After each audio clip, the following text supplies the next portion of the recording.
CH-101 trapped. Mayuri से अपने dad की ये हालत देखी नहीं गई। उसने अपनी आंखें बंद करते हुए कहा, हाँ मेरा प्लान था, मैं तुम्हें पाना चाहती थी इसलिए मैंने ऐसा किया। मयूरी की बात सुनकर देव ने अपनी आंखें बंद कर ली और अपना गुस्सा शांत करने की कोशिश करने लगा। अपने बालों पर हाथ फेरते हुए देव ने मयूरी और जमीन पर पड़े मिस्टर त्रिपाठी से कहा, उम्मीद करता हूँ ये तुम लोगों की पहली और आखिरी गलती साबित हो, वरना तुम लोग जानते हो मैं क्या कर सकता हूँ। आइंदा मुझे तुम्हारे आदमी महेक आसपास भी भटकते हुए दिखे तो तुम्हारा ये खानदान इतिहास के पन्नों से मिट जाएगा। फिर देव ने मिस्टर त्रिपाठी के मुंह पर एक किक मारी और वापस जाने लगा। मनीष और उसके साथ आए गार्ड्स ने अपने मुंह पर मास्क लगाया और देव के साथ चलने लगे। हॉस्पिटल में मौजूद सारे स्टाफर्स को देव के गार्ड्स ने साइड किया और बाहर तैनात हो गए। जैसे ही देव के गार्ड्स बाहर आए तो उन्हें चारों तरफ से पुलिस और सीबीआई टीम के लोगों ने घेर लिया। उन लोगों के साथ स्पेशल कमांडो फोर्स भी थी जो सरकार ने खास देव को पकड़ने के लिए तैयार की थी। एजेंट अखिल भी कमिश्नर के साथ वहां मौजूद थे। जहां कमिश्नर अपनी ही सोच में गुम थे, वहीं सारे लोगों ने उस हॉस्पिटल को चारों तरफ से घेर लिया था और देव के गार्ड्स पर बंदूक तान दी थी। हॉस्पिटल में मौजूद सारे स्टाफर्स घबरा गए थे और बहुत सारे लोग ग्लास वॉल से बाहर का नजारा देख रहे थे। जैसे ही देव मनीष के साथ बाहर निकला तो उसकी नजर सामने हो रहे तामझाम पर पड़ी। कमिश्नर ने जैसे ही देव को देखा तो उन्हें जैसे कुछ याद आया और उन्होंने एजेंट अखिल के कान में धीरे से कहा, अखिल मैंने आपसे कहा था ना, मैंने देव का चेहरा कहीं देखा है। ये देव कोई और नहीं बल्कि मुंबई का मोस्ट हैंडसम बचेलर कहे जाने वाला दिव्यांश रघुवंशी है। भले ही कमिश्नर ने ये बात धीमी आवाज में कही थी, लेकिन देव के पास सुपर हियरिंग की पावर थी, जिस वजह से उसने कमिश्नर की बात बड़े आराम से सुन ली थी। देव ताली बजाते हुए आगे बढ़ गया और सामने खड़े सारे सीनियर ऑफिसर्स का ध्यान अपनी तरफ करते हुए बोला, आपने मेरी दूसरी पहचान का पता लगाने में बड़ी देर कर दी। फिर देव ने हंसते हुए कहा, जब मैं जिंदा था तो दुनिया पर राज करता था और अब मरने के बाद लड़कियों के दिलों पर राज करता हूँ। स्पेशल कमांडो फोर्स के चीफ देव की बात सुनकर इरिटेट हो गए थे। उन्होंने अपनी भारी और दमदार आवाज में कहा, अपनी बकवास बंद करो और घुटनों के बल बैठ जाओ। चीफ के इतना कहते ही सीबीआई ऑफिसर को लीड करने वाले सीनियर ऑफिसर के साथ सारे सीनियर्स ने देव के ऊपर अपनी बंदूक तान दी। उन लोगों को ऐसा करते देख देव के गार्ड्स ठहाके मारकर हंसने लगे। उन गार्ड्स को ऐसे हंसते देख सारे सीनियर्स कंफ्यूज होकर एक दूसरे को देखने लगे। तभी मनीष ने हंसते हुए कहा, अगर आप लोगों के अंदर बॉस को छूने की हिम्मत है तो आप लोग बॉस को गिरफ्तार कर सकते हैं। मनीष की बात सुनकर कुछ कमांडोस ने एक दूसरे को देखा और देव की तरफ बढ़ने लगे। जैसे ही वो कमांडोस देव को छू पाते उससे पहले ही उन कमांडोस के हाथ पर गोली लग गई और वो दर्द से करते हुए 2 कदम पीछे हो गए। किसी को कुछ समझ नहीं आ रहा था कि ये क्या हो रहा है। उन कमांडोस को ऐसी हालत में देखकर कुछ सीबीआई ऑफिसर्स और एजेंट्स को गुस्सा आ गया और उन्होंने अपनी बंदूक का ट्रिगर दबा दिया। लेकिन हैरानी की बात यह थी कि उन लोगों के ट्रिगर दबाने से पहले ही कुछ स्नाइपर राइफल्स की गोलियां उनके सीने के आर पार हो गई थी। उन लोगों को ऐसे देख देव के चेहरे पर एक रहस्यमय मुस्कान आ गई। उसने मुस्कुराते हुए सीनियर ऑफिसर से कहा, क्या आप मुझे पकड़कर उन लड़कियों का दिल तोड़ना चाहते हैं जिनकी यादों और दिलों में मैं बसता हूँ? फिर देव ने बात बदलते हुए कहा, खैर ये सब छोड़िए, आप ये बताइए कि आप मुझे गिरफ्तार करने के बाद लोगों को क्या जवाब देंगे, क्योंकि कुछ महीने पहले जो मरा वो देव था। तो क्या देव नाम के 2 लोग हैं या देव का कोई जुड़वा भाई है? अब देव तो दुनिया की नजरों में मर चुका है और अब अगर आप लोगों ने ये मुद्दा वापस उठाने की कोशिश की तो न सिर्फ हिंदुस्तान में बल्कि पूरी दुनिया में आप लोगों की बदनामी होगी, क्योंकि आप लोगों ने एक ऑफिसर की लाश को देव की लाश बताकर पूरी दुनिया वालों को दिखाया है, ये मत भूलिएगा।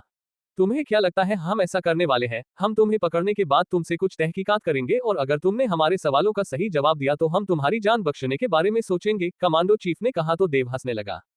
फिलहाल आप अपनी जान की फिक्र कीजिए, क्योंकि यहाँ आसपास की हर बिल्डिंग पर मेरे स्नाइपर गार्ड्स तैनात खड़े हैं, देव ने कहा और आगे बढ़ने लगा। जैसे ही सीबीआई के सीनियर ऑफिसर देव को पकड़ने के लिए आगे बढ़े तो एजेंट अखिल ने उन्हें रोकते हुए कहा, देव को पकड़ने से ज्यादा हमारे जवानों की जान बचाना ज्यादा जरूरी है। फिलहाल के लिए वो जा रहा है, लेकिन अगली बार हम देव पर पूरी तैयारी के साथ हमला करेंगे। एजेंट अखिल की बात सुनकर सारे सीनियर ऑफिसर्स अपनी मुट्ठी भींच कर रह गए और गुस्से से देव को जाते हुए देखने लगे। जैसे ही देव रोड के किनारे आया तो एक कार देव के सामने आकर रुकी और सूर्य ने कार से बाहर निकलकर देव के लिए दरवाजा खोला। सूर्य को देखते ही एजेंट अखिल के साथ वहां खड़े सभी सीनियर ऑफिसर्स की हैरानी का ठिकाना नहीं रहा। जब सूर्य डीएस ग्रुप का सीईओ बना था तब सारे लोगों तक सूर्य की तस्वीरें पहुंच गई थी और दुनिया की नजरों में सूर्य एक इंटरनेशनल कंपनी का सीईओ था। सॉरी बॉस, वो आने में देर हो गई क्योंकि मीटिंग में टाइम का पता ही नहीं चला, सूर्य ने कहा तो देव अपना सर हिलाते हुए कार में बैठ गया। सूर्य की ऐसी बातें सुनकर हर कोई हक्का बक्का अपनी जगह पर जम गया। वहीं देव अपने गार्ड्स के साथ वहां से निकल गया। जब देव बंगलो पहुंचा तो उसकी नजर महेक पर पड़ी, जो घबराई हुई किसी को ढूंढ रही थी। जैसे ही महेक ने देव को बंगलो के अंदर आते देखा तो वो उसके गले लग गई और देव के ऊपर अपनी पकड़ मजबूत कर ली। देव ने भी महेक को अपनी बाहों में भरते हुए कहा, कुछ नहीं हुआ है, सब ठीक है और घबराने की कोई बात नहीं है, अब मैं आ गया हूं ना।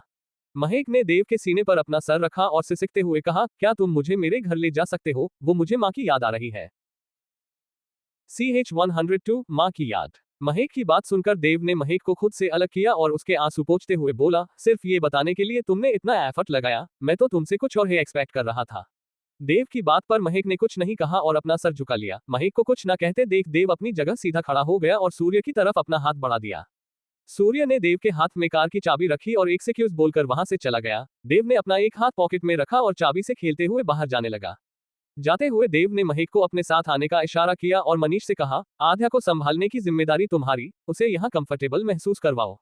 मनीष ने ओक बॉस कहा और वहां से चला गया। बाहर जाते हुए देव ने गार्ड्स को साथ आने से मना कर दिया और महक के साथ चला गया। जैसे ही महक अपने घर में दाखिल हुई तो माया ने उसे गले लगाते हुए कहा, ऊपर वाले का लाख लाख शुक्र है कि तू ठीक है। तुम दोनों आपस में बातें करो, हम बाहर हैं, नवीन ने कहा और देव के पास आ गया। जब देव ने नवीन से इशारे से पूछा कि क्या बात है तो नवीन देव को घर से बाहर ले आया और कुछ दूर जाकर रुक गया। क्या बात है? देव ने पूछा तो नवीन ने एक गहरी सांस लेकर बोलना शुरू किया, मार्कस को महक और आपके दिव्यांश वाली आइडेंटिटी का पता चल गया है। हो सकता है वो महक मैडम को किडनैप करने की कोशिश करे या फिर वो रघुवंशी फैमिली को भी नुकसान पहुंचा सकता है।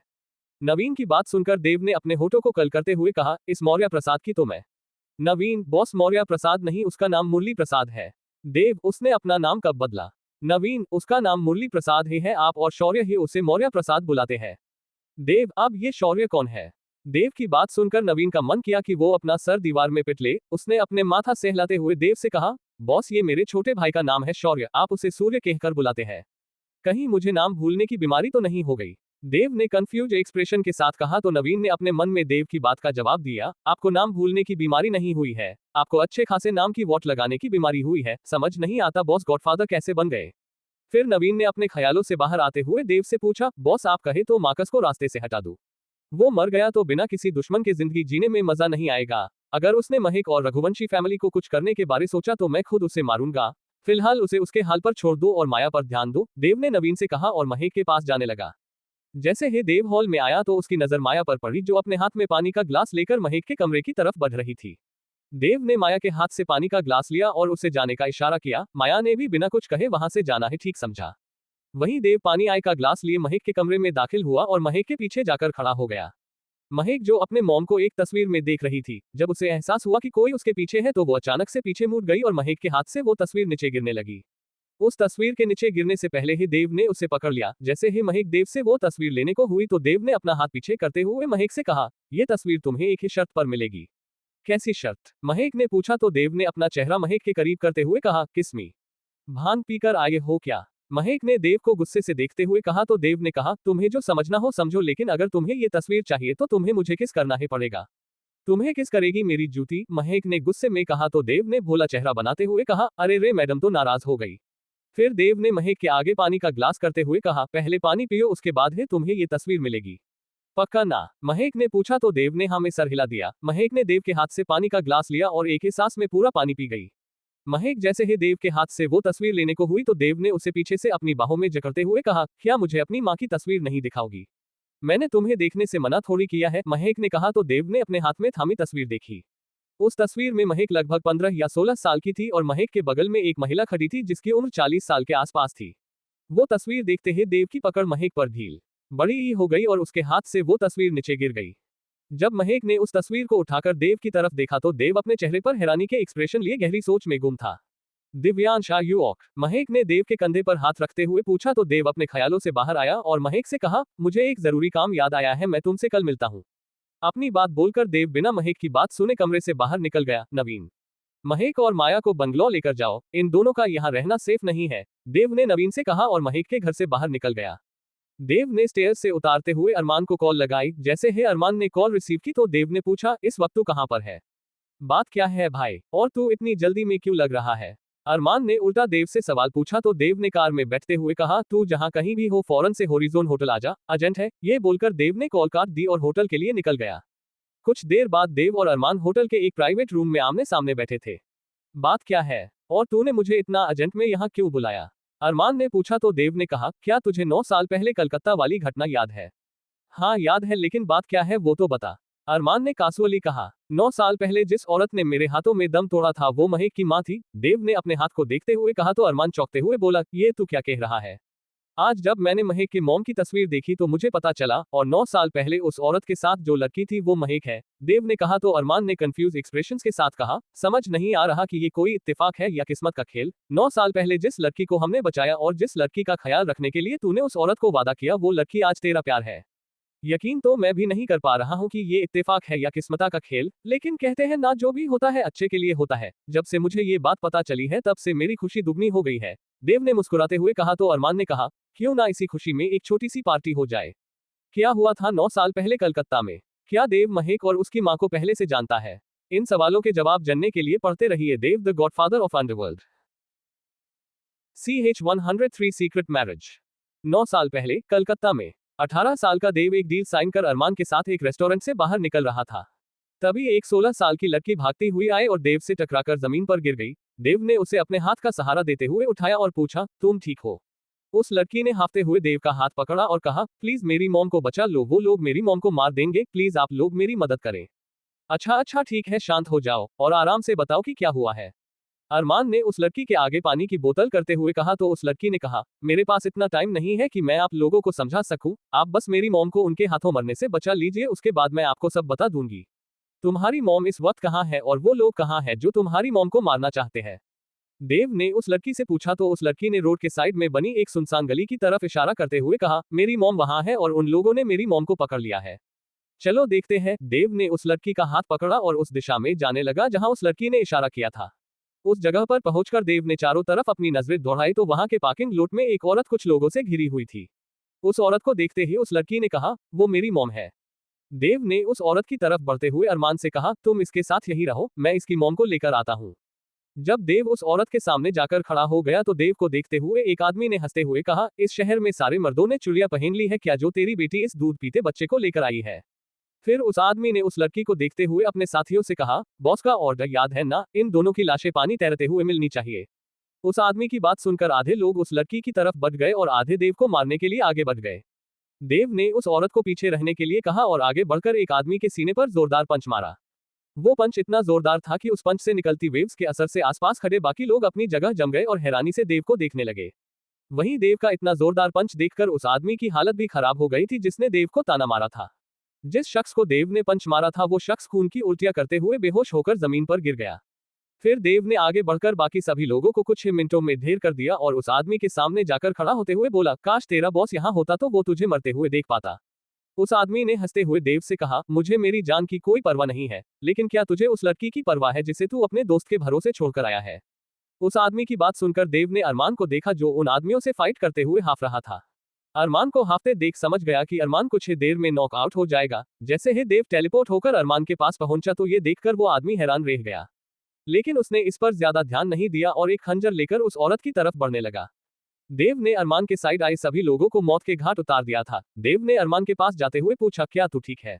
अरमान ने हाफते हुए हाँ में सर हिलाया। जैसे ही अरमान की नजर उस औरत पर पड़ी तो अरमान ने देव को उस औरत की तरफ देखने का इशारा किया, लेकिन देव की नजर उस लड़की के पीछे थी जो उसे यहाँ लेकर आई थी। एक शख्स छुपते छुपाते उस लड़की के पीछे आ गया था और जैसे ही वो उस लड़की पर पीछे से हमला करने को हुआ तो देव ने फौरन जमीन पर पड़ा चाकू उठाया और उस शख्स की तरफ फेंक दिया।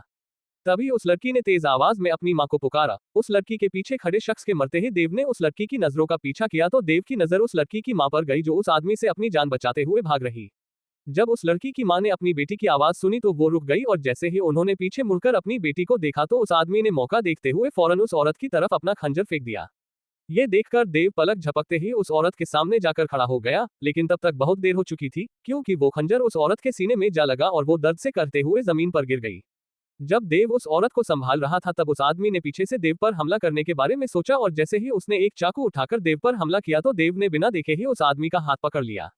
अपनी मां को जख्मी होते देख वो लड़की और अरमान भी उस औरत के पास आ गए थे और उसे संभालने की कोशिश कर रहे थे। वो आदमी अपनी पूरी ताकत लगाकर भी अपना हाथ देव की पकड़ से छुड़ा नहीं पा रहा था। तभी देव ने उसके हाथ पर अपनी पकड़ मजबूत की और हल्के प्रेशर के साथ उसे पीछे की तरफ धक्का दे दिया। इस हल्के धक्के से उस आदमी का शोल्डर डिस्लोकेट हो गया और वो दर्द से करने लगा। आंटी आप बस अपनी आंखें खुली रखने की कोशिश करिए, देव ने उस औरत का गाल थपथपाते हुए कहा और अपनी गोद में लेकर अपने कार की तरफ बढ़ने लगा। अरमान जल्दी कार निकाल, देव ने कहा तो अरमान कार लेने के लिए निकल गया। उस औरत ने अपनी आखिरी सांसें गिनते हुए देव से कहा, देखो बेटा मुझे नहीं लगता कि मैं बच पाऊंगी, तुम मुझसे एक वादा करो कि तुम मेरी बेटी की उन लोगों से हिफाजत करोगे। ऐसा मत कहिए मॉम, मेरे रहते आपको कुछ नहीं होगा, मैं आपकी हर बात मानूंगी, बस आप मुझे छोड़कर मत जाइए। उस लड़की ने अपनी मां का हाथ पकड़ते हुए कहा। कुछ ही देर में अरमान कार के साथ देव के सामने मौजूद था। जैसे ही देव उस औरत को कार में बिठाने को हुआ तो उस औरत ने देव का हाथ पकड़ते हुए पूछा, क्या तुम मेरी एक आखिरी इच्छा पूरी कर सकते हो बेटा? जी कहिए, मैं सुन रहा हूँ, देव ने कहा। तो उस औरत ने अपनी बेटी का हाथ देव के हाथ पर रखते हुए कहा, तुम मेरी बेटी से शादी कर लो। मॉम, ये आप क्या कह रही है? उस लड़की के इतना कहते ही उसकी माँ ने कहा, ये तेरी माँ की आखिरी इच्छा है जो तुझे पूरी करनी होगी। ये कहते हुए उस औरत ने अपनी आखिरी सांसें गिनते हुए देव के हाथों में दम तोड़ दिया। वहीं उस औरत की बात सुनकर देव अपनी जगह पर जमसा गया और उस औरत की बेटी अपनी माँ को मरते देख फुट फुट कर रोने लगी। कुछ देर बाद देव ने उस औरत के फ्यूनरल का सारा इंतजाम किया और फ्यूनरल होने के बाद देव उस औरत की बेटी को लेकर एक होटल के लिए निकल गया। रास्ते में ही देव ने उस लड़की से कहा, देखो, मैं नहीं चाहता कि तुम अपनी मॉम के कहने पर मुझसे शादी करो, क्योंकि मैंने तुम्हारी मदद इंसानियत के नाते की थी और तुम्हारी मॉम इसे कुछ और समझ बैठी। देव की बात सुनकर उस लड़की ने कुछ रिएक्ट नहीं किया और बिना भाव के कार से बाहर देखती रही। जब देव होटल पहुंचा तो उस लड़की ने कार से बाहर निकलने से मना कर दिया। देव ने उस लड़की से इसकी वजह पूछी तो उस लड़की ने कहा, मैं किसी के ऊपर डिपेंड नहीं होना चाहती, क्योंकि सहारे इंसान को और कमजोर बना देते हैं।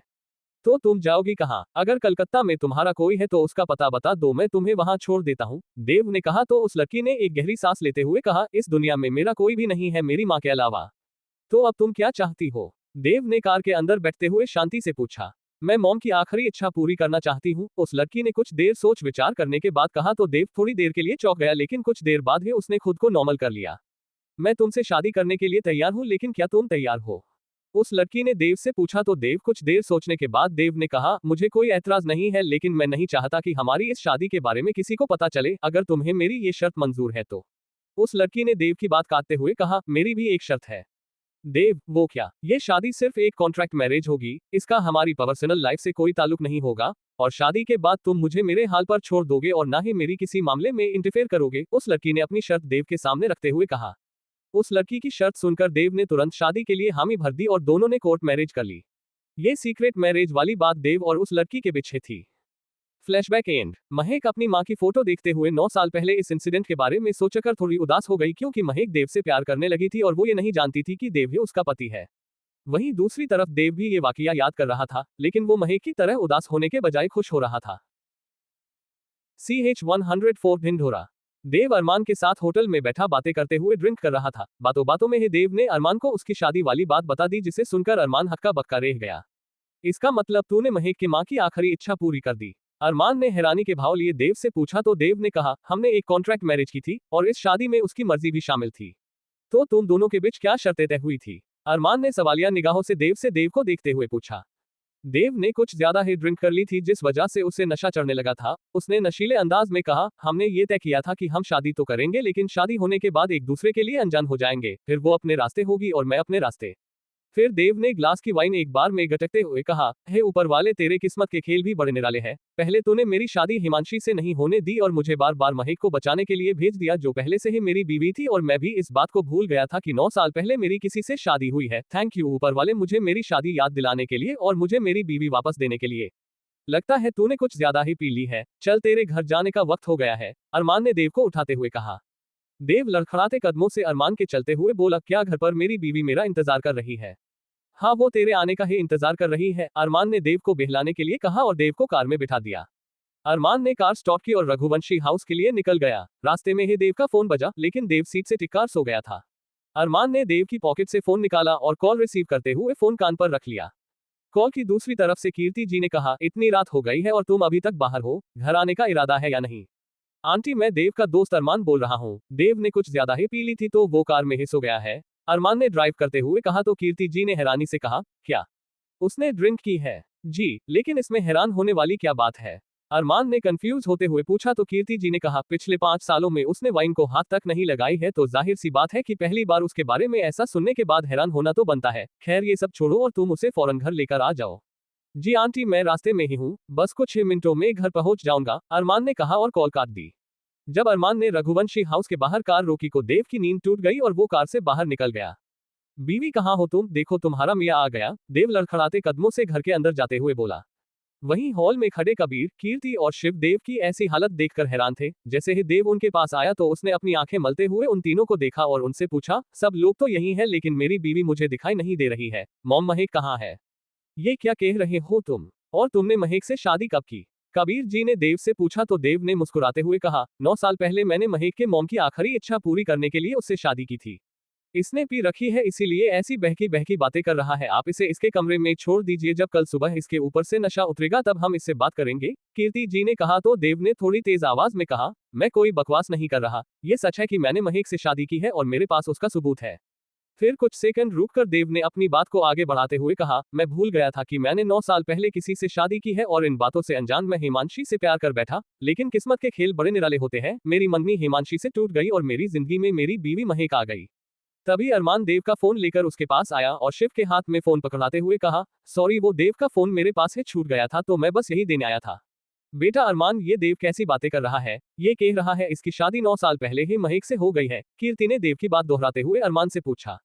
देव सही कह रहा है आंटी, इसकी शादी 9 साल पहले महक से हो गई है। फिर अरमान ने 9 साल पहले का वाकया उन तीनों को शार्ट में सुनाया और कहा, मुझे बस इतना ही मालूम है, अगर आपको इसके आगे का जानना है तो आप देव से पूछ लीजिए, फिलहाल तो वो इस कंडीशन में नहीं है, कुछ बता सके तो उसका नशा उतरने के बाद आप लोग उससे पूछ लीजिए। मैं चलता हूँ। अरमान के जाने के बाद शिव देव को उसके कमरे में ले गया और उसे बेड पर लिटाकर उसके शूज उतार दिए और ब्लैंकेट से कवर करने के बाद वो जैसे ही बाहर जाने को हुआ तो देव ने शिव से पूछा, मेरा फोन कहाँ है? आपका फोन बेड के साइड वाले टेबल पर रखा है, शिव ने कहा और कमरे से बाहर निकल गया। देव ने अपना फोन लिया और नवीन को कॉल लगा दी। नवीन के कॉल रिसीव करते ही देव ने उससे पूछा, महक कहाँ है? नवीन ने जवाब दिया, मैं महक मैडम और माया को बंगलौर लेकर आ गया हूँ और इस वक्त वो दोनों यहीं पर है। ठीक है, मेरी बीवी का ख्याल रखना और उसके ऊपर लगे सारे इल्जाम को गलत साबित करो और जितनी जल्दी हो सके इस बात को दबा दो। कल सुबह इस बारे में कोई भी न्यूज टीवी या सोशल मीडिया पर नहीं आनी चाहिए, देव ने कहा और कॉल काटकर सो गया। नवीन को ये समझ नहीं आ रहा था कि देव ने महक को अपनी बीवी क्यों कहा, लेकिन उसने इस बात पर ज्यादा ध्यान नहीं दिया और काम पर लग गया। दूसरी तरफ महक इसी कश्मकश में थी कि वो अपने अनजान पति को कैसे ढूंढे और उससे डाइवोर्स की बात करे, क्योंकि महक देव से प्यार कर बैठी थी और वो ये नहीं जानती थी कि जिससे वो प्यार करती है वही उसका पति है। कुछ देर बाद महक ने देव का पता ढूंढने के लिए अपने बैग से मैरिज सर्टिफिकेट निकाला और उस सर्टिफिकेट में देव का नंबर देखने लगी। जल्द ही उसे देव का नंबर मिल गया और उसने अपना फोन निकालकर देव के पुराने नंबर पर कॉल लगा दी। 9 साल पहले देव के पास जो नंबर था, अब वो नंबर रवि यूज कर रहा था।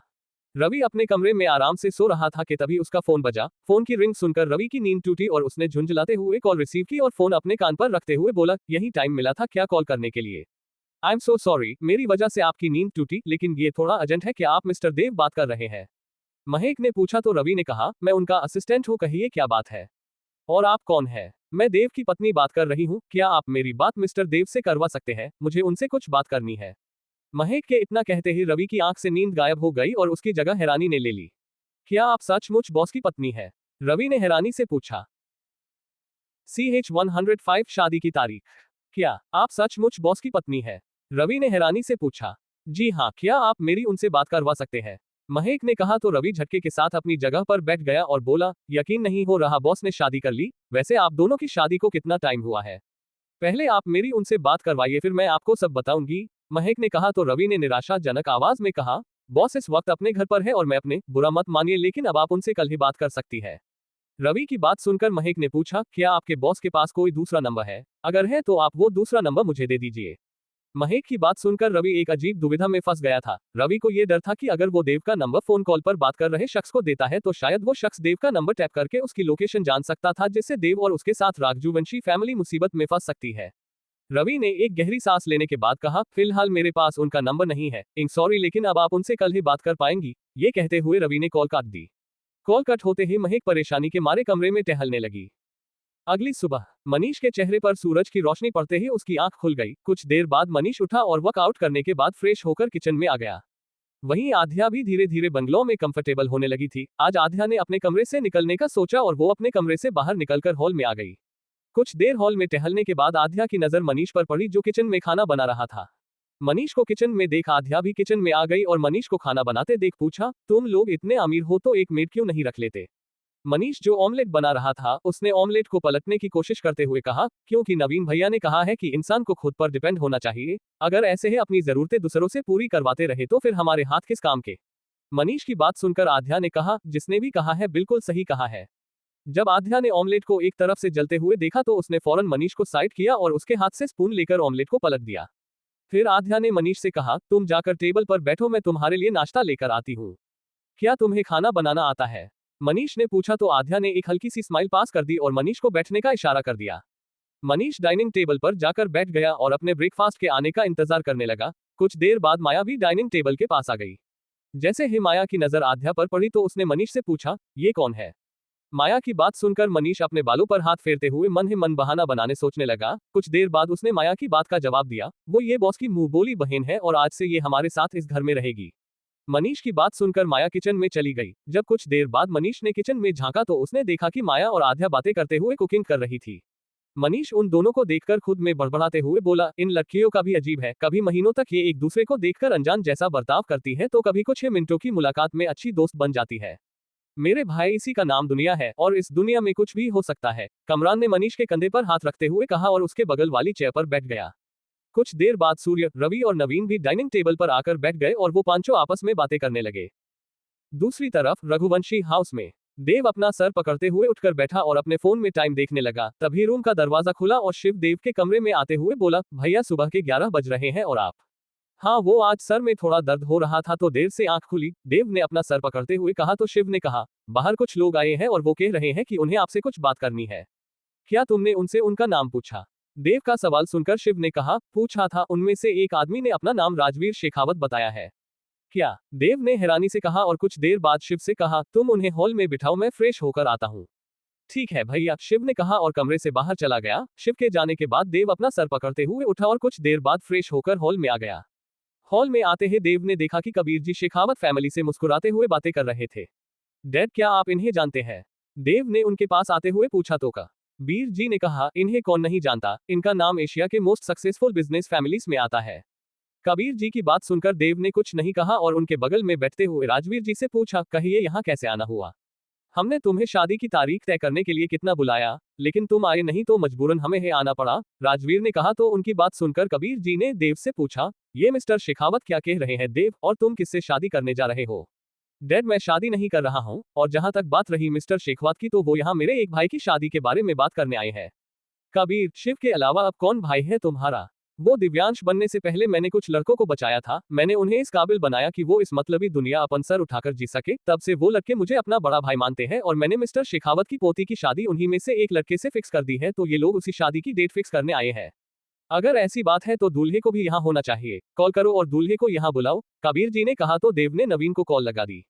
देव की कॉल देखकर नवीन ने कॉल रिसीव करते हुए अपने कान पर रख ली। कुछ देर बाद नवीन ने फोन अपने कान पर से हटाते हुए कहा, बॉस ने हमें रघुवंशी हाउस बुलाया है। नवीन के इतना कहते ही चारों ने अपना नाश्ता जल्दी जल्दी खत्म किया और जाने की तैयारी करने लगे। अरे सूरदासो, पूरी बात तो सुनो, नवीन ने चारों को रोकते हुए कहा तो चारों अपनी जगह रुक गए और नवीन के बोलने का इंतजार करने लगे। नवीन ने कहा, शेखावत फैमिली आई है कमरान और मानसा के शादी की डेट फिक्स करने, तो तुम लोग वहां दूल्हे के भाई बनकर जा रहे हो, ना कि किसी के गार्ड्स। समझे तो चेहरे पर एक हल्की मुस्कान बरकरार रखना।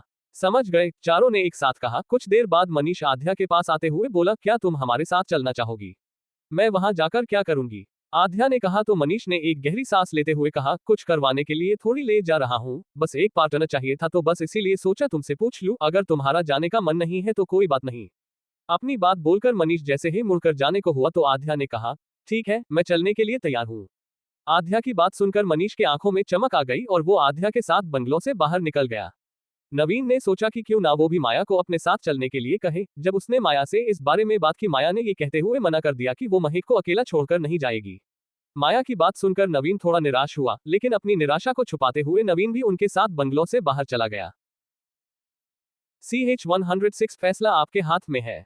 माया की बात सुनकर नवीन थोड़ा निराश हुआ, लेकिन अपनी निराशा को छुपाते हुए नवीन भी उनके साथ बंगलों से बाहर चला गया। नवीन, कमरान, सूर्य और रवि कार में बैठ गए और आध्या मनीष के साथ बाइक पर बैठ गई। कुछ देर बाद दोनों गाड़ियां रघुवंशी हाउस के लिए निकल गई और कुछ मिनटों बाद वो पांचों रघुवंशी हाउस में थे। चलिए पंडित जी, मुहूर्त निकालिए। कबीर जी ने हॉल में मौजूद सभी लोगों पर एक सरसरी निगाह दौड़ाते हुए पंडित जी से कहा।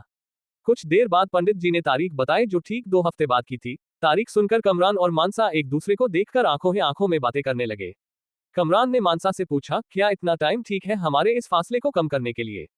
कमरान की बातें समझते ही मानसा ने ब्लश करते हुए अपनी पलकें झुका ली। उन दोनों को इशारों में बातें करते देख देव अपनी जगह से उठते हुए बोला, जब मियां बीवी राजी तो क्या करेगा काजी? पंडित जी, इन दोनों की शादी इसी तारीख को होगी।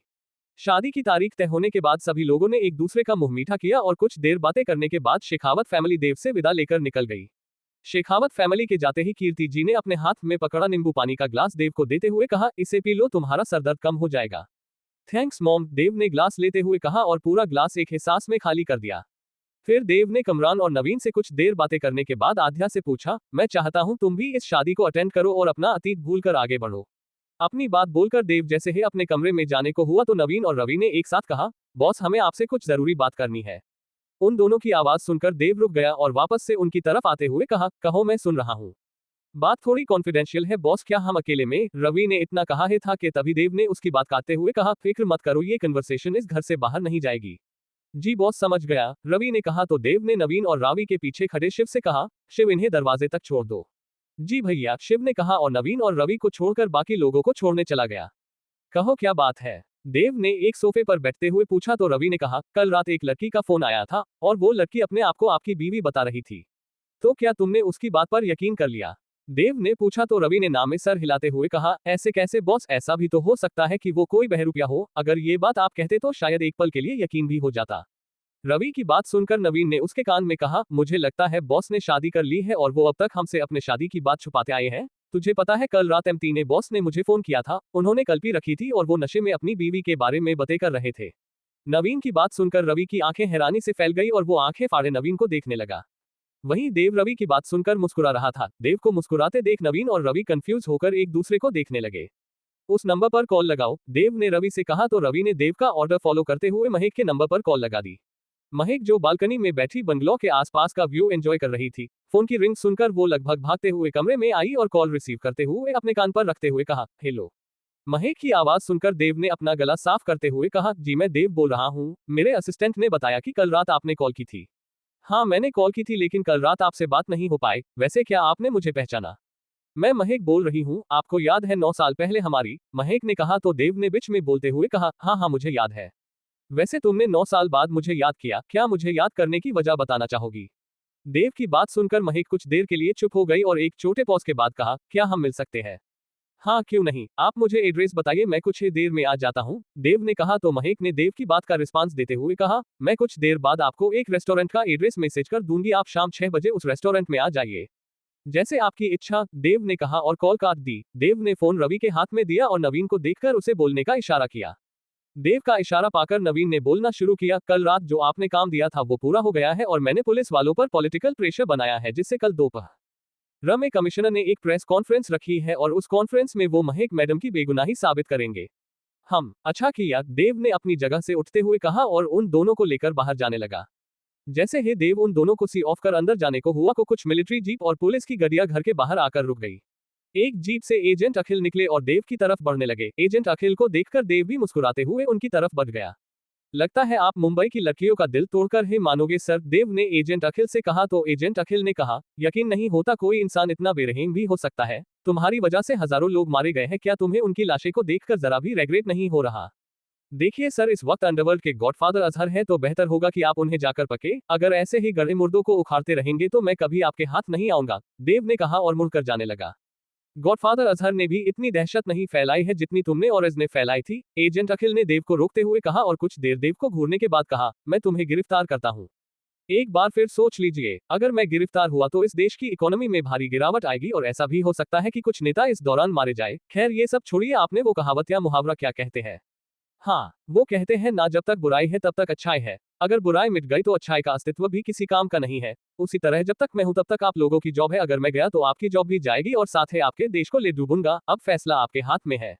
देव की बातों का असर एजेंट अखिल पर हो गया था। वो अपने मन में एक जंग लड़ रहे थे जिनमें उन्हें अपने साम्राज्य को बचाने के लिए फैसला करना था। अगर उनका फैसला गलत हुआ तो वो अपनी जंग तो हारेंगे लेकिन साथ में अपने राज्य को भी खो देंगे।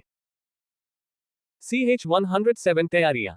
देव ने एजेंट अखिल को ऐसी सिचुएशन में फंसा दिया था जिसमें वो चाहकर भी अपना मनचाहा फैसला नहीं ले सकते थे। कुछ देर सोच विचार करने के बाद एजेंट अखिल ने अपने हाथ खड़े करते हुए कहा, ठीक है मैं तुम्हें गिरफ्तार नहीं करूंगा लेकिन उसके बदले तुम्हें भी मेरी 2 शर्तें माननी होगी। आप शर्त सुनाएं, मानना है या नहीं ये मैं तय करूंगा, देव ने कहा और एजेंट अखिल की बात सुनने लगा। एजेंट अखिल ने कहा, अगर तुम्हारे आदमी खुलेआम ऐसे गुंडागर्दी करेंगे तो हमें मजबूरन उन्हें मारना होगा और दूसरी शर्त यह है कि तुम्हें हमारे कुछ मिशन पूरे करने होंगे जिनमें हर वक्त जान का खतरा रहता है। एजेंट अखिल की बात सुनकर देव ने अपने होठों को कल किया और नवीन के पास चला गया। कुछ देर उन पांचों से मशवरा करने के बाद देव एजेंट अखिल के पास आया और अपना फैसला सुनाते हुए कहा, आपको जब भी मेरे आदमियों की जरूरत होगी आप मिस्टर शौर्य को कॉल कर दीजिए जो DS ग्रुप के CEO है, और जहां तक बात रही पहली शर्त की तो वो भी मंजूर है। मुझे तुमसे यही उम्मीद थी, एजेंट अखिल ने कहा और जीप में बैठकर बाकी गाड़ियों के साथ वहां से चले गए। कबीर और कीर्ति जी जो दरवाजे पर खड़े ये तमाशा देख रहे थे। जब उन्होंने देव को घर की तरफ आते देखा तो कबीर जी ने उससे पूछा, ये मिलिट्री वाले यहाँ क्यों आए थे बेटा?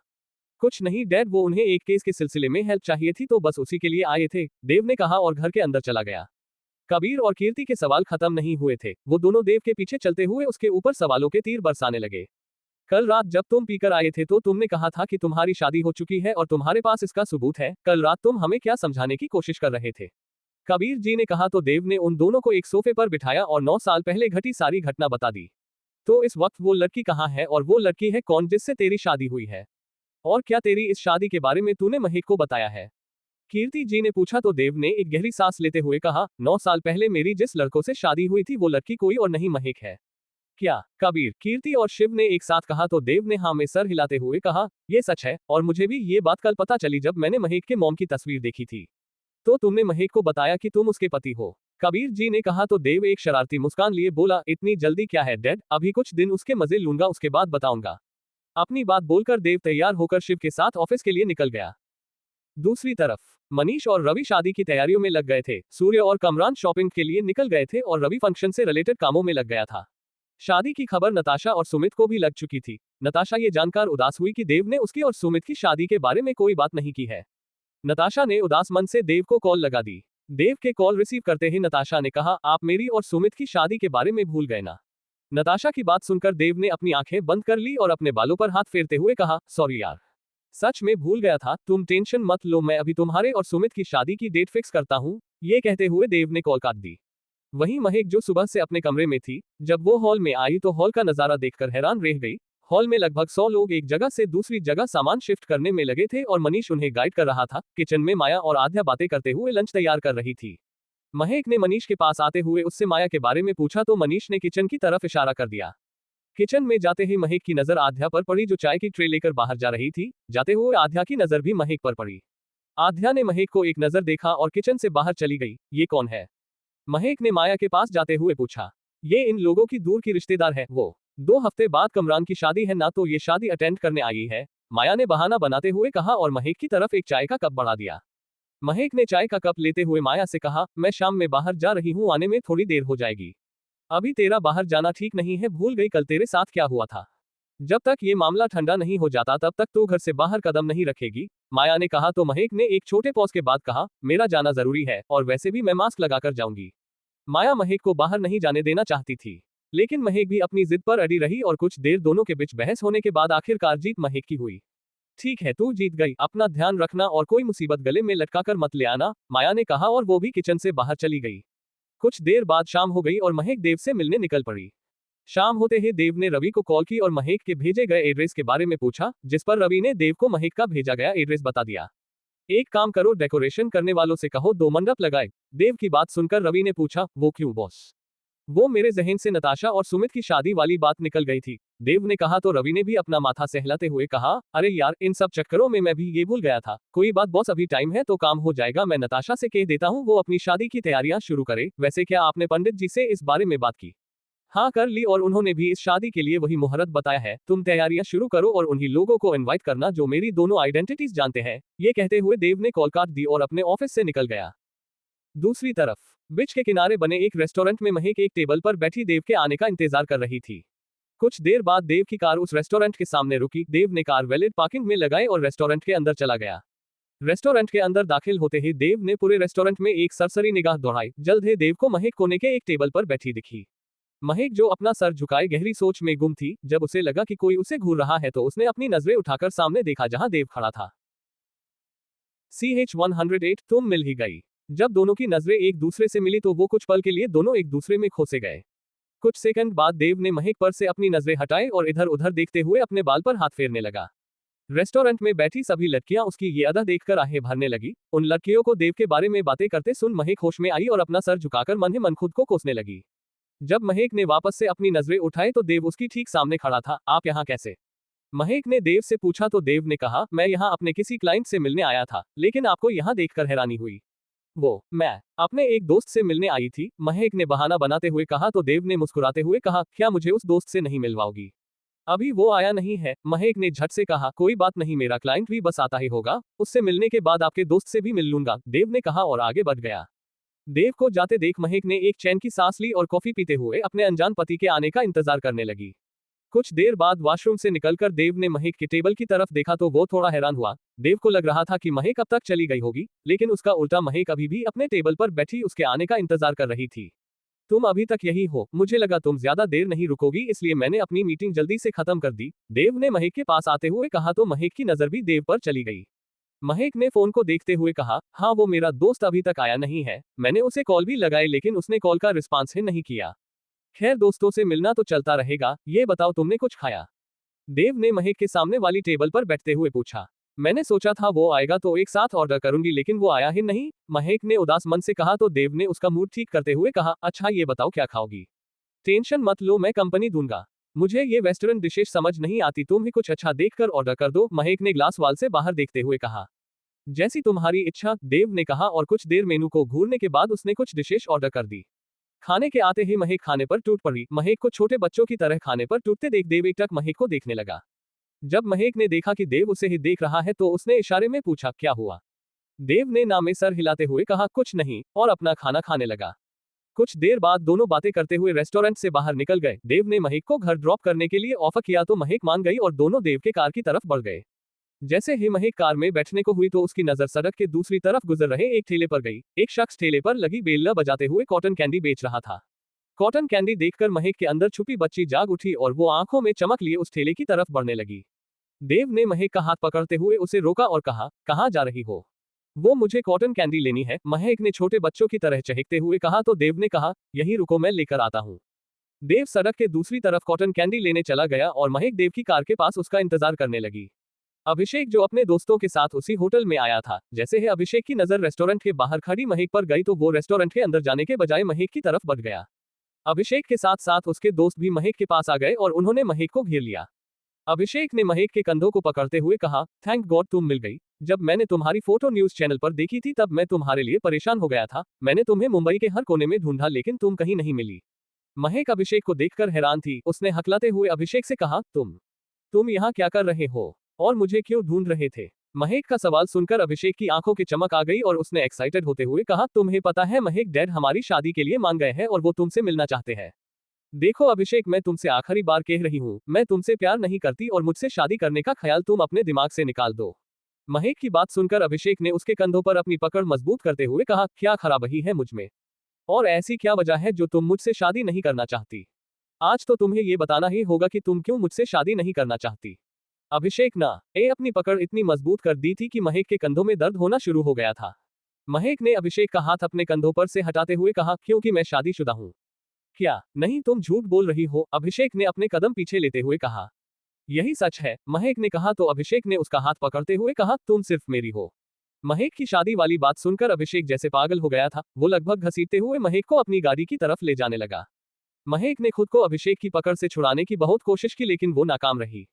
देव, जो ठेले के पास खड़ा कॉटन कैंडी ले रहा था, जब उसने महक की तरफ देखा तो उसकी आंखें गुस्से से लाल हो गई और वो पलक झपकते ही सड़क के दूसरी तरफ आ गया। देव ने आगे बढ़कर अभिषेक का हाथ पकड़ा और उसके हाथ से महक का हाथ छुड़ाकर महक को अपने पीछे कर लिया। तेरी तो मैं, ये कहते हुए अभिषेक ने देव के चेहरे को निशाना बनाकर एक पंच मारा। CH-109 इजहार।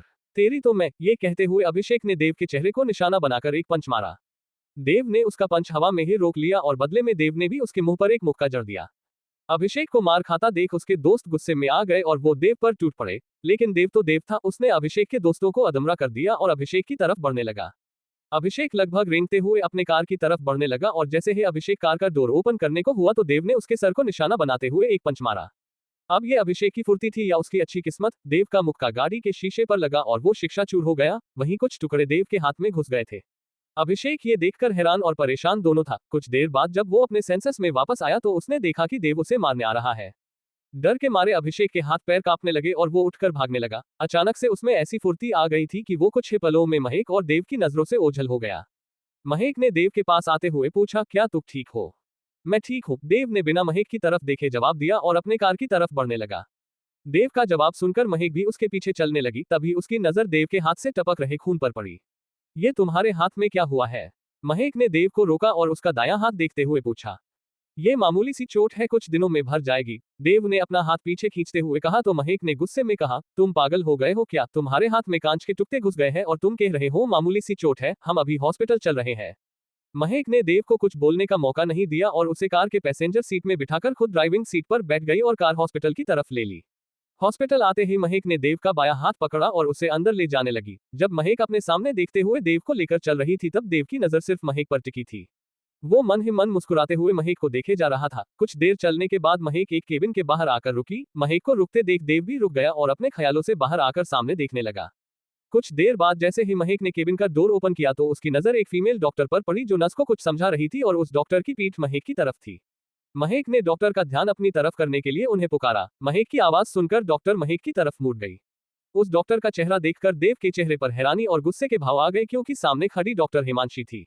हिमांशी को देखकर देव इतने गुस्से में आ गया था कि उसे अपना दर्द भी महसूस नहीं हुआ। जैसे ही महेक हिमांशी से कुछ कहने को हुई तो देव ने अपने दाएं हाथ में घुसे कांच के टुकड़ों को बड़ी बेदर्दी से हिमांशी और महेक के सामने निकालना शुरू कर दिया। हिमांशी के बगल में खड़ी नर्स उस कांच के साथ निकलते खून को देखकर लगभग बेहोश ही हो गई। दिव्यांश, ये तुम क्या कर रहे हो? महेक ने देव का बायां हाथ पकड़ते हुए उसे रोकने की कोशिश की, लेकिन तब तक देव ने अपने हाथ में घुसे सारे कांच के टुकड़े निकाल लिए थे। देव ने महेक का हाथ पकड़ते हुए कहा, यहाँ के डॉक्टर्स इतने काबिल नहीं हुए कि वो मेरा इलाज कर सके। देव ने इनडायरेक्टली हिमांशी को ताना मार दिया था। देव का ताना सुनकर हिमांशी गुस्सा तो हुई लेकिन उसने अपना गुस्सा जाहिर नहीं किया और देव को घूरने लगी। देव ने एक नजर हिमांशी को देखा और महेक को लेकर हॉस्पिटल से बाहर निकल गया। महेक का ध्यान बार बार देव के हाथ से टपक रहे खून पर जा रहा था। वो देव से कुछ कहना तो चाहती थी लेकिन देव का गुस्सा इतना खतरनाक था कि महेक कुछ नहीं कह पाई। वो चुपचाप देव के पीछे पीछे उसके साथ चलने लगी। देव ने महेक को गाड़ी में बिठाया और वो भी बैठ गया। इस बार कार देव ने ड्राइव की, वो भी अपने बाएं हाथ से। कुछ देर बाद देव ने कार बंगलों के सामने रोकी और कार से बाहर निकलकर अंदर चला गया।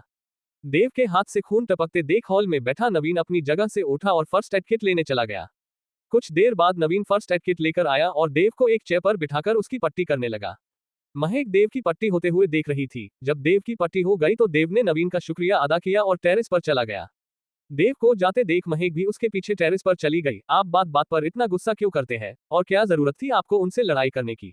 महेक ने देव के पास आते हुए कहा तो देव ने लंबी सांस भरते हुए जवाब दिया, कोई तुम्हें परेशान करे और मैं चुपचाप देखता रहूं, ये हो नहीं सकता। अभिषेक चाहकर भी मुझे कुछ नहीं कर पाता। वो मुझसे प्यार करता था और तुम खामखाहे बीच में टपक गए, वरना मैं तो उसे किसी तरह समझा बुझाकर शांत कर देती। लेकिन नहीं, आपको तो हीरो बनने का शौक था। महेक ने ढलते सूरज को देखते हुए कहा। महेक की बात सुनकर देव ने महेक के चेहरे को गौर से देखा और सांस छोड़ते हुए कहा, मैं तुम्हारे माथे पर परेशानी की एक शिकन तक नहीं देखना चाहता क्योंकि मैं तुमसे प्यार करता हूँ। चाहने लगा हूं तुम्हें। जब तक तुम्हें दिन में एक बार हंसता हुआ ना देख लूं तब तक मेरे दिन की शुरुआत नहीं होती। देव ने अचानक से अपने दिल की बात महेक के सामने रख दी थी। वहीं महेक देव की बात सुनकर कुछ पल के लिए अपनी जगह पर जम सी गई। कुछ देर बाद देव ने महेक के आगे छुटकी बजाते हुए उससे कहा, कहाँ खो गई? कुछ नहीं, वो मैं। देव की आवाज सुनकर महेक अपने ख्यालों से बाहर आई और हड़बड़ाते हुए कहा, मैं क्या? उसके आगे भी कुछ है। अच्छा ये सब छोड़ो, ये बताओ तुम मेरे बारे में क्या सोचती हो? देव ने महेक की आंखों में झांकते हुए कैजुअली पूछा। अजीब इंसान है, इसने मुझे अभी अभी अपनी फीलिंग्स बताए हैं और इतना कैजुअल है जैसे कुछ हुआ ही नहीं, महेक ने अपने मन में कहा। क्या जवाब देगी महेक देव के सवालों का? क्या महेक को पता चल पाएगा कि देव ही उसका पति है? जानने के लिए पढ़ते रहिए Dev the godfather of underworld. CH 110 shopping time. Mahek को खुद में खोया देख देव ने दूसरी तरफ देखते हुए अपना गला साफ किया। आवाज सुनकर महेक अपने ख्यालों से बाहर आई और अपनी पीठ देव की तरफ करते हुए लंबी लंबी सांसें लेने लगी। इस वक्त दोनों के लिए सिचुएशन ऑकवर्ड हो गई थी। दोनों एक दूसरे की तरफ पीट कर खड़े थे। तुमने बताया नहीं, देव ने कहा तो महेक ने सांस छोड़ते हुए कहा, मुझे माफ करना लेकिन मैं तुम्हारे बारे में ऐसा कुछ नहीं सोचती। मेरी मानो तो ये ख्याल अपने दिमाग से निकल दो क्योंकि मैं किसी और की हूँ। क्या मैं जान सकता हूँ वो खुशनसीब कौन है? देव ने बिना किसी झिझक के पूछा। तुम्हें मेरा जवाब अजीब लगेगा क्योंकि मैं जिसे पसंद करती हूँ वो पिछले कई सालों से मेरे सामने नहीं आया है, महेक ने कहा तो देव ने एक्टिंग करते हुए हैरानी से पूछा, क्या कहीं तुम मुझसे छुटकारा पाने के लिए झूठ तो नहीं बोल रही हो? तुम्हें जो समझना है समझो, लेकिन ये सच है और मुझे भी ये बात कुछ दिन पहले ही पता चली जब मैंने अपनी माँ की तस्वीर देखी थी, महेक ने एक आह भरते हुए कहा। मैं समझा नहीं, तुम क्या कहना चाहती हो? देव ने कंफ्यूज होने की एक्टिंग करते हुए पूछा तो महेक ने शार्ट में अपनी कहानी बता दी। तुम पहले ऐसी इंसान हो जिसे मैंने अपना ये सीक्रेट बताया है, महेक ने धीमी आवाज में कहा और देव के बोलने का इंतजार करने लगी। वहीं देव हैरान होने की एक्टिंग करने लगा और उसने अचानक से अपने फेस एक्सप्रेशंस बदले और कहा, तुम्हें पता है 9 साल बाद तुम्हारा पति कैसा दिखता है? उसने कहा था वो आज मिलने आएगा लेकिन वो आया नहीं। मैं रेस्टोरेंट में उसी के आने का इंतजार कर रही थी, महेक ने निराशा से कहा और जाने लगी। तभी देव ने उसका हाथ पकड़ लिया और अपनी बाहों में भरते हुए कहा, शायद तुम ये बात नहीं जानती कि तुम्हारा पति अपनी जुबान का पक्का है। देव के अचानक से खींचने से महक उसके मजबूत सीने से टकरा गई और हैरानी से उसकी आंखों में झांकने लगी। ये आप क्या कर रहे हैं? महक ने देव की पकड़ से आजाद होने की कोशिश करते हुए कहा। देव ने महक की आंखों में देखते हुए कहा, क्या हो अगर मैं कहूं कि मैं ही तुम्हारा पति देव हूं? दिव्यांश, मजाक की भी एक हद होती है, तुम मेरी मजबूरी का फायदा उठाना चाहते हो। महक ने देव से अलग होते हुए कहा तो देव ने लंबी सांस लेते हुए कहा, महक मैं ही तुम्हारा पति देव हूं। तुम्हें उनका नाम कैसे पता चला? महक ने चौंकते हुए पूछा तो देव ने उसका हाथ पकड़ा और पास रखी चेयर पर बिठाते हुए कहा, मैं ही तुम्हारा पति हूँ। जब मैंने तुम्हारी मॉम की तस्वीर देखी थी तब मुझे हमारी शादी के बारे में पता चला, वरना मैं तो हमारी इस शादी के बारे में भूल ही गया था। प्रूव करो कि तुम ही मेरे पति हो, महक ने बिना किसी भाव के कहा तो देव ने एक गहरी सांस लेते हुए कहा, तुम्हें याद है 9 साल पहले जब हमारी शादी हुई थी तब तुमने मैरिज सर्टिफिकेट अपने पास रख लिया था और हमारी तस्वीर मुझे दे दी थी, और तुमने जिस नंबर पर फोन किया था वो नंबर मेरे असिस्टेंट का है। अगर चाहो तो एक बार फिर उस नंबर पर फोन ट्राई कर लो, तुम्हें यकीन हो जाएगा। देव की बात सुनकर महक थोड़ी हैरान हुई और धीरे धीरे उसे ये यकीन होने लगा था कि दिव्यांश उसका पति है, क्योंकि महक ने उसे फोन पर होने वाली बात का जिक्र नहीं किया था। महक एक बात से कंफ्यूज थी, जो कि ये थी कि दिव्यांश देव कैसे हो सकता है। अपनी इस कंफ्यूजन को दूर करने के लिए महक ने देव के पुराने नंबर पर कॉल लगा दी। दूसरी तरफ से रवि ने कॉल पिक करते हुए कहा, जी कहिए, किससे बात करनी है? क्या आप देव के असिस्टेंट बात कर रहे हैं? महक ने थोड़ा झिझकते हुए पूछा तो रवि ने जवाब दिया, जी मैं ही हूँ, कहिए। महक और रवि के बीच हो रही बातें देव बड़ी आसानी से सुन पा रहा था। जब उसने देखा कि महक आगे बात करने में झिझक रही है तब उसने महक का फोन लिया और स्पीकर पर अड़ालते हुए रवि से कहा, रवि मैं हूँ देव। जी बॉस, कहिए क्या बात है? रवि के इतना कहते ही महक ने उससे पूछा, तुम श्योर हो कि ये आवाज तुम्हारे बॉस की ही है? मैं अपना नाम भूल सकता हूँ लेकिन अपने बॉस की आवाज और उनका नाम नहीं भूल सकता, रवि ने हंसते हुए कहा। रवि के इतना कहते ही महक को एक झटका लगा और उसके कदम लड़खड़ा गए। देव महक की ऐसी हालत देख समझ गया कि ये सुनकर उसे एक बहुत बड़ा झटका लगा है। महक अपने कदम पीछे लेते हुए रेलिंग से सट गई और लंबी लंबी सांसें लेने लगी। देव ने आगे बढ़कर महक को अपनी गोद में उठाया और उसे उसके कमरे में लेकर आ गया। महक तो जैसे भूत बन चुकी थी, उसे अपने आसपास हो रही चीजों की जरा भी खबर नहीं थी। इतना बड़ा झटका मिलने के बाद महक तो जैसे सोचना और समझना भूल गई थी। देव ने महक को बेड पर बिठाया और उसका हाथ पकड़ते हुए कहा, जानता हूँ तुम्हारे लिए ये किसी शौक से कम नहीं है। जब तुम ठीक हो जाओगी तब हम बात करेंगे, फिलहाल तुम्हें आराम की जरूरत है। अपनी बात बोलकर देव कमरे से बाहर निकल गया। कमरे से बाहर निकलकर देव माया के पास गया और उसने माया को महक का ख्याल रखने का कहा और बाहर चला गया। जैसे ही देव अपनी गाड़ी में बैठने को हुआ तो नवीन दौड़ता हुआ उसके पास आया और कुछ देर हाफने के बाद कहा, बॉस तनीषा का पता चल गया है। कहाँ है वो? देव ने पूछा तो नवीन ने कहा, वो किसी बस्ती में रह रही है, उन्हें मेरे पास लेकर आओ। ये कहते हुए देव अपनी गाड़ी में बैठकर वहां से निकल गया। वहीं नवीन देव का ऑर्डर फॉलो करते हुए तनीषा को लेने निकल गया। दूसरी तरफ देव रघुवंशी हाउस आ गया और कार पार्क करने के बाद अंदर चला गया। हॉल में आते ही देव ने अपनी टाई ढीली की और सोफे पर पसर गया। पहली बार तुम्हें थका हुआ देख रही हूँ, आज कुछ ज्यादा काम कर लिया क्या? कीर्ति जी ने फ्रूट जूस देव के आगे करते हुए कहा। वो, मैंने महक को सच्चाई बता दी, देव ने जूस लेते हुए कहा तो कीर्ति जी ने उसके पास बैठते हुए पूछा, उसका क्या रिएक्शन था और क्या उसने तुमसे कुछ कहा?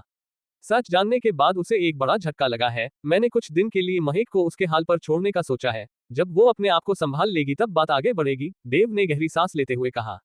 तुमने ऐसी कौन सी बात कह दी जिससे वो सदमे में आ गई? कीर्ति जी ने पूछा तो देव ने उन्हें समझाते हुए कहा, मॉम वो दिव्यांश यानी मुझसे प्यार करने लगी थी और शायद वो भी मेरी तरह भूल गई थी कि उसकी शादी हुई है। तो अब तुमने आगे क्या करने का सोचा है? कीर्ति जी ने पूछा तो देव ने उठते हुए कहा, जब तक महक संभल नहीं जाती तब तक मैं कुछ नहीं करूंगी। अपनी बात बोलकर देव कमरे में चला गया। दूसरी तरफ सूर्य शादी की तैयारियों में लगा था। उसने बहुत सारी चीजों की बुकिंग एडवांस में ही कर दी थी ताकि आगे कोई दिक्कत ना हो। कमरान, मनीष और सूर्य बंगलो में रुके थे तो वही रवि रिसोर्ट को डेकोरेट करने में लगा था। सारा काम हो जाने के बाद सूर्य हॉल के सोफे पर बैठा अपनी कॉफी के आने का इंतजार कर रहा था। कुछ देर बाद आध्या एक ट्रे में कमरान और सूर्य के लिए कॉफी लेकर आई। सूर्य ने अपना फोन चलाते हुए कप उठाए और चुस्की लेते हुए कॉफी एंजॉय करने लगा। तभी सूर्य का फोन बजा। कॉल शिव की थी। सूर्य के कॉल रिसीव करते ही शिव ने कहा, हे सूर्य, मैं बोल रहा हूँ। शिव, पहचाना? हाँ बोलो शिव, कैसे याद किया? सूर्य ने पूछा तो शिव ने कुछ सेकंड बाद कहा, क्या तुम फ्री हो? हाँ, सूर्य ने जवाब दिया तो शिव ने कहा, क्या हम घूमने चल सकते हैं? देखो मुझे गलत मत समझना, मुंबई में मेरा कोई दोस्त नहीं है तो सोचा क्यों ना तुम्हारे साथ घूम लिया जाए। एक बात बताओ, तुम शादी में तो आओगे ना? सूर्य ने पूछा तो शिव ने कहा, ये भी कोई पूछने वाली बात है भला, ऑफ कोर्स आऊंगा। तो क्यों ना शादी के लिए शॉपिंग ही कर ली जाए, क्या कहते हो? सूर्य ने पूछा तो शिव ने उसकी बात पर हामी भरते हुए कहा, नॉट ए बैड आइडिया। तुम कहाँ हो मुझे बताओ, मैं थोड़ी देर में तुम्हें पिक करता हूँ। शिव की बात सुनकर सूर्य ने उसे अपनी लोकेशन सेंड की और कुछ देर बाद शिव सूर्य को लेने आ गया। जब सूर्य जाने के लिए उठा तो उसकी नजर पास बैठे मनीष पर पड़ी जो फोन में गेम खेल रहा था। सूर्य ने मनीष को अपने साथ चलने के लिए ऑफर किया तो मनीष भी मान गया। सूर्य ने बाहर जाते हुए कहा, मैं गाड़ी में इंतजार कर रहा हूँ, जल्दी आओ। सूर्य के जाते ही मनीष अपनी जगह से उठा और आध्या के कमरे में चला गया। मनीष को कमरे में दाखिल होते देख आध्या ने उससे पूछा, तुम यहाँ क्यों आए हो? आध्या की बात सुनकर मनीष ने उसे अपने साथ शॉपिंग पर चलने के लिए पूछा, जिस पर आध्या ने कुछ देर आनाकानी की और बाद में मान गई। सूर्य जो शिव के बगल में बैठा मनीष के आने का इंतजार कर रहा था, जब उससे और सब्र नहीं हुआ तो वो गाड़ी से बाहर निकल गया और जैसे ही अंदर जाने को हुआ तो उसकी नजर आध्या और मनीष पर पड़ी जो बातें करते हुए गाड़ी के पास आ रहे थे। आज के लिए बस इतना ही दोस्तों। देव द गॉडफादर ऑफ अंडरवर्ल्ड की इस रोमांचक कहानी के लिए और जानना चाहते हैं तो अगले पार्ट का इंतजार कीजिए। पसंद आए हो तो लाइक, सब्सक्राइब, शेयर करें, कोई गलती लगे तो कमेंट में बताएं, इससे हमें बेहतर कंटेंट बनाने की प्रेरणा मिलती है। धन्यवाद।